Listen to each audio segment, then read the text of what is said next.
exotic islands.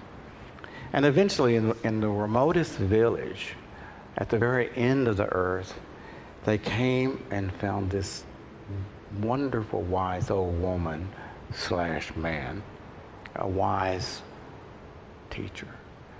And they said, oh, at last, I've found someone who may have the answer to my question, my burning question. And so the teacher said, oh, okay, let me have it. And they said, will you really answer it if I ask it? And the teacher said, of course I'll answer it. So the person said, do you remember this, Beverly? I told this a long time ago. But the person said, my question is, what is God? Now, the teacher didn't say it's the Higgs boson. The teacher paused. I just love this. See, I'm just holding on to this, right? It's like it's mine for now. It's my candy. I'm holding on to it. What is God? So the teacher smiled and said, God is friction. That was it. God is friction. So when I first read that, I absolutely thought, that's right. That's exactly right. I don't even know why I knew that or why I thought that.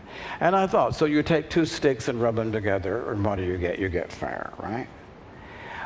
I know this is indelicate, and so we will not have this. We'll delete this part. But how are babies created?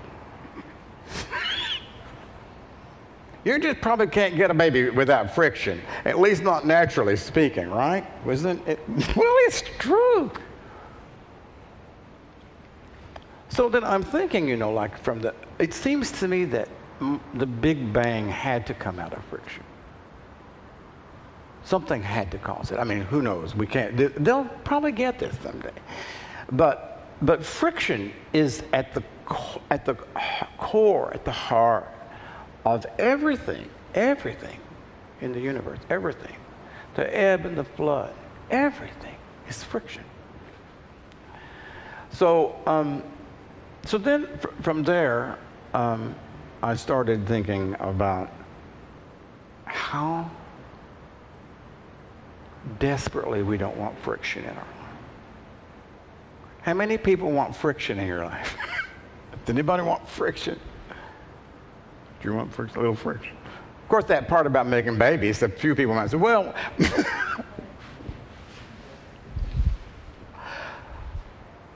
So now I just wanted to go through. I'm almost finished with this.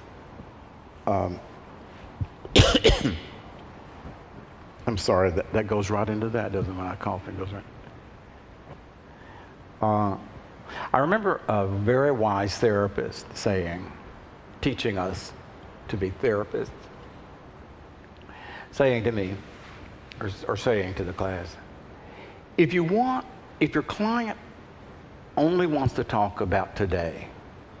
They want to just come in, they want to talk about their relationship with their husband. He's just getting on my last nerve, or my wife, she's getting on my last nerve, or the children, or the work, the problem at work.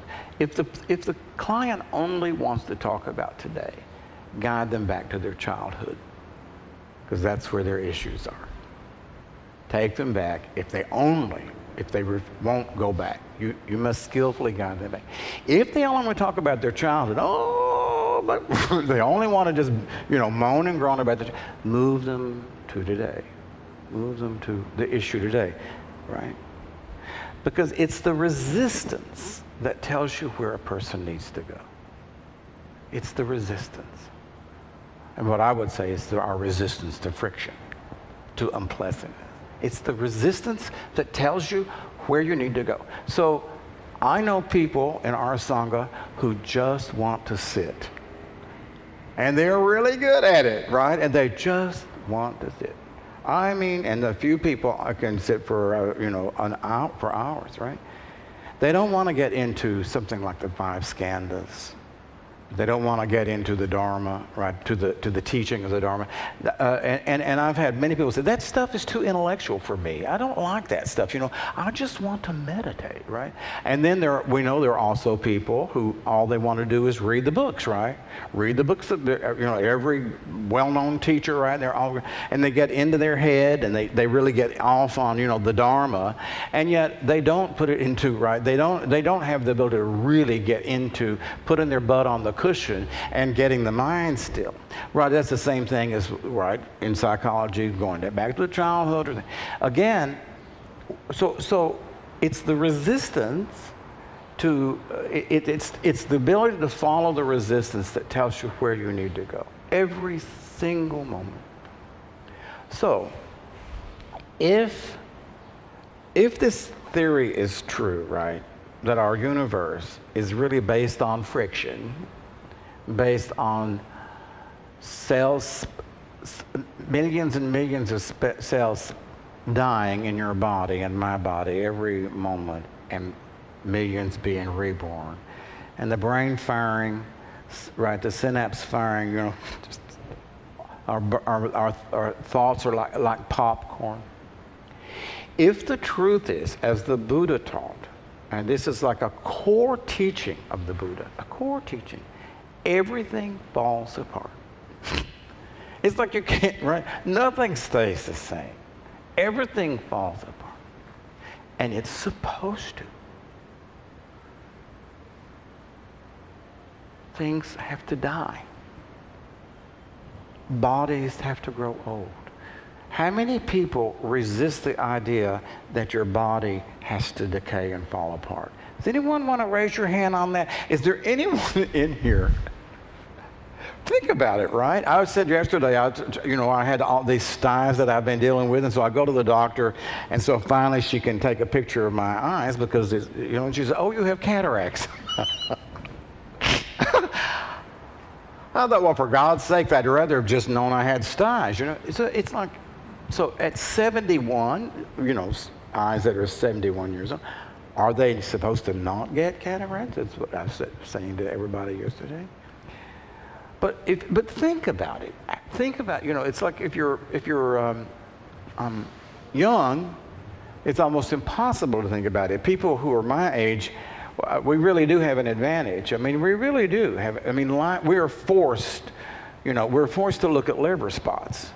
Well, when you don't have any spots on your skin, when you're 30 and everything looks just fine and dandy, right? And it's very attractive and people want to touch it, etc. Well, oh hell, I'll never grow old. I'm just going to be fine forever, right? It's not true. Everything falls apart. So imagine what it would be like to be able to embrace the truth that falling apart, Allison, is relentless. It's relentless.